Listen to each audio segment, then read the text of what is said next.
Depending on where you are, it's about time to start planting those fall food plots. I want to talk about a couple of mistakes I commonly see, and if you avoid those, your plots will be better. One of the most common causes of fall food plot failure I see is timing. Timing is more than just a date on a calendar, and I want to talk about that in some detail. I'm excited for deer season, shooting all the time. I'm sure you're excited too, but some guys plant too early. You got to think about these seeds you're planting now are built to be cool season crops. You plant them way too early when the heat's too high and maybe it's not raining, it's dry. You got to remember those seeds are living organisms. You're throwing them in a really harsh, sun beating on them environment, and a lot of seeds are going to die before they get out of ground. Ideally, you want to plant 45 to 60 days before the first frost date. I was talking to my friend Paul down in Alabama. He's like, Grant, it doesn't frost down here. If you're far enough south where you don't get many frost, and there's almost always a frost everywhere, even in Florida, you're looking at day length, and you can easily go to whatever Google search or AI you use and look at that frost date for your area. You'll find this even way down in Florida. Back up 45 to 60 days. That will tie into day length really well. Again, you don't want to plant when it's scorching hot. You don't want to plant so late that the day's short and there's not enough sunshine for those plants to photosynthesize enough to get a good start. Just important on timing is not only that window, 45 to 60 days before the average first frost date in your area, but with rain in the forecast. And I know it's tough to predict, especially if you're an absentee landowner and you got to drive a few hours to get to your land. But there's a huge difference between planting a day or two before rain and 3 weeks.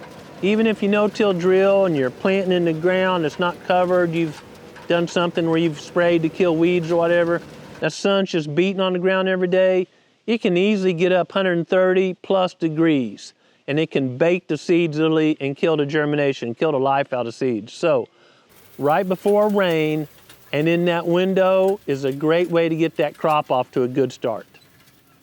I always stress before rain, because after rain, especially if your soil has any clay content in it, that soil can really crust. The rain's going to hit there, beat it down, then you drive over and it really packs, and it's tough for those seeds to have enough energy to push through that crusty soil. But if you plant before, that rain will loosen it up enough, hopefully it'll germinate before it crusts over, and you'll get a better crop. Especially again if you're drilling. You want to drive on that harder land so you're not causing more soil compaction. You don't want to mud it in. You don't want to be planting when it's muddy, because that tractor's heavy and vibrating. That's the perfect compactor, and you can compact that soil so much that the plant has trouble germinating or the roots developing if it does survive. Growing Deer is brought to you by Bass Pro Shops and Cabela's. Also by Green Cover Food Plots, Winchester, PH Outdoors, Black Widow Bows, Moultrie Mobile, Steel, Fleet Outdoor Apparel, Morel Targets, Fourth Arrow, Soil Pro Outdoors, Scorpion Venom Archery, Case IH Tractors, Burris Optics, and Redneck Hunting Blinds. And that brings us to my second point, planting too deep. If you've had rain recently, it can be really easy to plant too deep, or maybe you're in sandy soil or loose soil somewhere. You got to remember, seeds are living organisms, but they only have so much stored energy to get up and make a couple leaves to photosynthesize and get more energy. So if you plant them too deep, like you're planting clover or brassica an inch deep, those seeds could literally start getting warm and wet, and they're germinating, and they use up all that onboard energy, the energy in the seed, before they make two leaves, well, they starve to death and die. And if you're planting blends like I always do, the secret is you plant to the depth of the smallest seed. The other seeds would be okay. So if your blend's got strong annual clovers like the blends at Green Cover, I'm planting a 1/2 inch or less deep. If you're using a no-till drill and it's got 2 openers on it, that makes a seed trench. The smallest seeds fall deeper. I've taken a lot of time with the big flat blade screwdriver, stick it in there and lift that ground up real slowly. The secret is, how deep is the smallest seed? A big seed, soybean, cereal rye, whatever, it's probably going to make it up and through. But you won't have that brassica clover component in your fall food plots if you get those seeds too deep. So if you're planting all brassicas or a blend like I always plant, the secret is a 1/2 inch or less. The big seeds will be fine. If they're barely covered, they'll be fine. And the small seeds, it's way better to be shallow than deep. Of course, when you're broadcasting, you're not worried about planting too deep. You're worried about seed to soil contact if there's too much weeds or thatch out there. And what really helps in that situation is a 1/2 inch of rain or more. Remember, raindrops are falling about 30 miles an hour. They do a great job of getting that seed in contact with the soil and making sure there's ample moisture for that seed to germinate and get the roots in the ground quickly. Again, if you live 3 hours away from your lease or your property, that can be tough to schedule. If you live close like we do, you can get out there. I'm broadcasting, watch for lightning right before the rain, and even the start of the rain finishing up.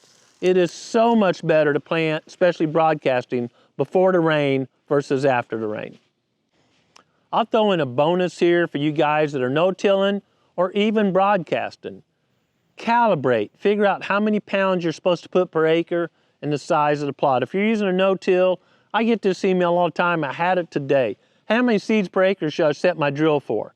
Well, you should know that from the product you're planting or the blend, but then you've got to calibrate. You just go set a drill, and it's real easy. If you're planting the same thing, let's just say you're planting pure soybeans, and you get them one year from an area it's been raining, not the same variety, they could be bigger. And the next year you buy them from an area that happened to be in a drought, those beans will be a lot smaller.